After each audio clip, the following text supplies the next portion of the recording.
مولا علی شیر خدا۔ اب توجہ فرمائیے، آپ کا گھرانہ، آپ نبی کریم صلی اللہ علیہ وآلہ وسلم کے محبوب، شفیق اور اسلام کے محسن، بلکہ میں کہوں کہ اسلام کے محسن اعظم چچا حضرت سیدنا ابو طالب رضی اللہ تعالیٰ عنہ کے فرزند ہے۔ ابو طالب رضی اللہ تعالیٰ عنہ کے فرزند ہے۔ بات میں آپ کو اپنے حاصل کلام کی طرف لے جا رہا ہوں۔ حضرت ابو طالب کا سرکار دو عالم سے تعلق کیا ہے؟ آپ کتب سیر اٹھا کر دیکھ لیں، کتب سیر آپ اٹھا کر دیکھ لیں، سیرت کی کتابیں آپ دیکھ لیں، آپ احادیث کے اوپر آپ نظر ڈالیں۔ ابو طالب کون ہے؟ ابو طالب کون ہے؟ ابو طالب وہ ہے کہ اسلام کی سب سے پہلی دعوت جس کے گھر میں ہوتی ہے وہ حضرت ابو طالب کا گھر ہے۔ اسلام کی سب سے پہلی دعوت ابو طالب کون ہے؟ الم یجد کا یتیمن فآوا، اے حبیب ہم نے آپ کو یتیم پایا تو ابو طالب کا گھر عطا فرما دیا۔ تو رسول اللہ کی پرورش جس گھر میں ہوتی ہے، اللہ کے حبیب صلی اللہ علیہ وآلہ وسلم جس کے دستر پر کھانا تناول فرماتے ہیں، وہ دستر ابو طالب کا ہے، وہ گھر ابو طالب کا ہے۔ لیکن آج چند عقل کے اندھے جو ہے حضرت ابو طالب کے ایمان پر انگلی اٹھاتے ہیں۔ کیوں اٹھاتے ہیں؟ اسی لیے کہ وہ مولا علی شیر خدا کے والد ہے، مولا علی شیر خدا کے والد ہے۔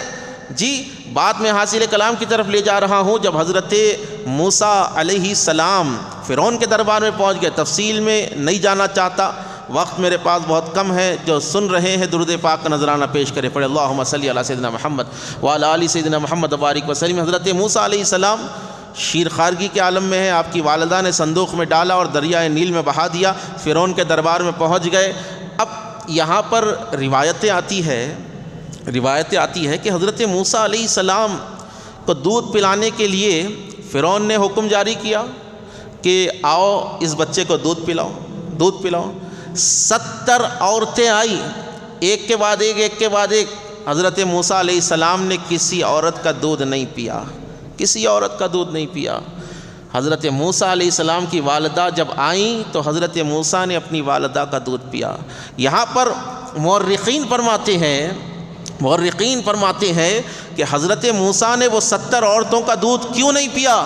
اسی لیے نہیں پیا کیونکہ جو نبی ہوتا ہے وہ کافروں کا دودھ نہیں پیتا، جو نبی ہوتا ہے وہ پاک ہوتا ہے، وہ کافروں کی غذا نہیں کھاتا۔